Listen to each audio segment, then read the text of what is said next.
ஏன் அப்படி சும்மா மொட்டை பையனாக சுற்றிட்டு இருக்க, முதல்ல கல்யாணத்தை முடி, உடனே குழந்தை பெற்றுருன்னு சொல்லி எந்த ஹீரோ அப்படி சொல்லுவாங்க? யோசிச்சு பாருங்க. படம் நடித்தா அதுக்கப்புறம் நம்பரை டெலிட் பண்ணி அடுத்த படம் ஹிட்டு திருப்பி ஒர்க் பண்ணால் தான் திருப்பி நம்பரே சேவ் பண்ணுறேன். இந்த உலகத்தில் அவன் என்ன பண்ணுறான் என்ன பண்ணுற இப்படின்னு வந்து என் கல்யாணத்து வரைக்கும் வந்து சிரமம், எவ்வளோ சிரமம். இங்கேருந்து இங்கே செங்கல்பட்டு தாண்டும் போதிலேருந்தே வண்டி டிராஃபிக் ஜாக ஆரம்பிச்சிருச்சு.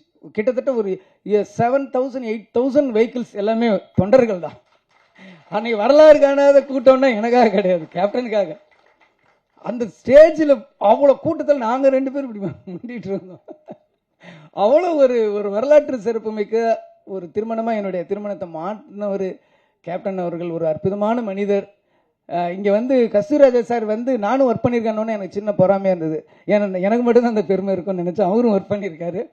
ஸோ அந்த ஒரு மனிதரை வந்து நம்ம அவ்வளோ பக்கத்தில் இருந்து என் வாழ்க்கையில் வந்து நான் ஒரு வருஷத்தை அவரோட கழிச்சிருக்கேன் போது அந்த ஒவ்வொரு நினைவுகளும் என் வாழ்க்கையில் எப்பயுமே எதிரொலிச்சிக்கிட்டு இருக்கும். அவர் குரல் எப்பயுமே என் காதில் கேட்டுக்கிட்டே இருக்குங்கிற போது எனக்கு ரொம்ப அதை விட ஒரு பெருமை என்ன இருக்க முடியும்?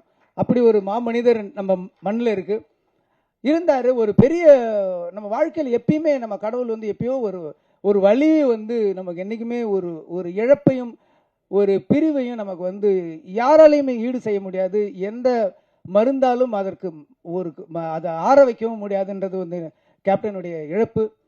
இருந்தாலும் கேப்டன் ஒரு அற்புதமான 2 சிங்கக்குட்டிகளை கொடுத்துருக்காரு.